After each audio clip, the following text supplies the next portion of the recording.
There's a saying that we can only act on what we think about, so we should think very carefully. How many times have you not had time to think in terms of making a decision, and you've acted on the hoof and the decision has not gone as well as you'd hoped or had really intended?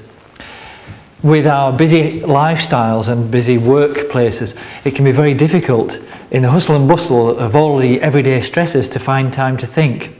I remember about 15 years ago when a colleague of mine was sat with his pen to his mouth, tapping away at his chin. His boss thought that he was being lazy and skiving off work. In actual fact, what he was doing was taking time to think. But because it looked so different to everyone else, it looked like he was the odd one out. But the boss hadn't in that moment realised that he was one of the most effective people in the department in terms of delivering what was required. Right first time, on time. But the thing is, in the workplace, it's when do you find time to think? Everybody wants something now, yesterday, ASAP. But that is all down to bad planning. But when we don't take time to think, problems turn up.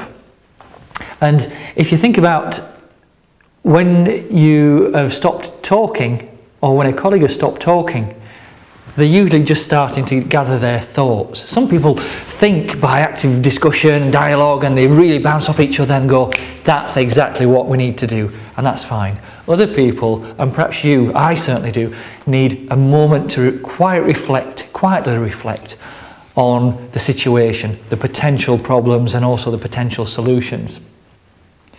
But also, if you're a boss or a colleague, when you ask someone a question, have you ever jumped in thinking they don't know what to do, they've gone quiet, I'll answer for them? This is an awful situation to be in, because just as the person is gathering their thoughts and about to respond, we've already jumped in, we've interrupted, it's causing a thinking car crash because we've not respected them or been genuine enough to wait for their response. Bear in mind that some people, when they are taking time to think, they'll look like they're not interested. They'll look like the lights are on upstairs but there's nobody in. But when we stop talking, we are just starting to think. And only when we think in a quiet reflective mode can we then come up with far more productive, far more effective and worthwhile solutions to everyday challenges. So please, a couple of takeaways for you. If you ask someone a question on what should we do, how can we improve this, how can we stop that, give them time to think. Don't just count to 10.